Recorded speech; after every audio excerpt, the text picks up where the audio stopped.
order of business on this one is getting it turned around. So we're going to go to image, image rotation, and 180 degrees. It'll flip that over so it's setting up right. And then notice this one is a little cockeyed, little like at an angle. And so one of the things we can do is use our crop tool. There's a straighten button in our crop tool.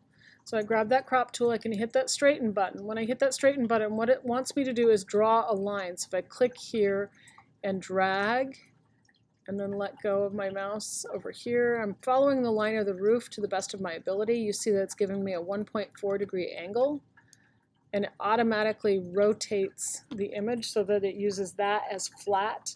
And then I can go ahead and finish my crop by bringing in the handles so that I get rid of the border and any extra scan. Now it's going to mean, because I rotated that image, cropping away some of the edges of the image, and that's okay. Okay, there we go. I missed a little bit there, but I'm not going to get too exact. This one definitely benefits from being taken to black and white, so image adjustments and desaturate. And then definitely also image adjustments and levels. It's a very kind of washed out gray image. So there's a true black, it's probably somewhere up in here, maybe even picking up on these little spots there, which is obviously not helpful, but we'll go with it. And then there's a true white. Okay, and then this one I always feel like benefits from being just a little darker than it wants to be originally. All right, so we'll say okay. So that's probably the big thing with this one, is getting that straightened and then of course cropped down. From there on out, the only other thing, if you haven't watched the one with the ladies, all the girls in the stripy dresses, this actually benefits from using the burn tool. So in that one I talked about the dodge and burn and sponge tools.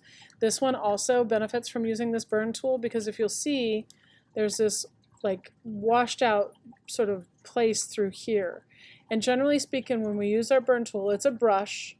You can go for mid-tone shadows or highlights. So right off the bat, I'm just going to go with mid-tones on this one.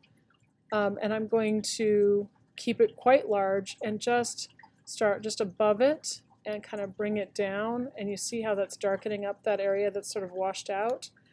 I'm just doing a single pass, maybe adding a couple clicks. It's really easy. Let me show you what happens here. It's really easy to go too far. Okay, see where that's going? It's too far. So let me back out of that. Right, that's probably good.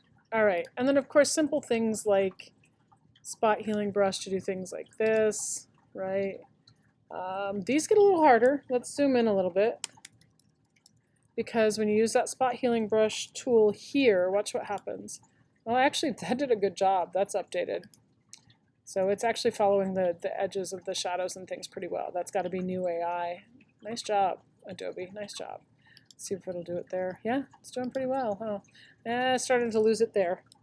Okay, so the way that I do this stuff often is I'll use the clone stamp and line it up on the shadows and the highlights. And so if I come down here where I've got plenty of space to work and target, remember Option key helps you target, and then line that up and kind of do this. And since I've lined it up and I've given myself lots of room to work, and I have a line checked up here, it actually, I can go roll pretty much straight through. Now it's picking up shadows of trees there, but I don't know that that's terrible. I might target again for this. Come down here, line that up. Go through, see if I can get it just roll all the way through. Not bad. Zoom out. So pretty quick repair, same kind of thing here. There's a little bit of a mark here and here that's actually pen marks, and that's pretty close to being repaired on that one.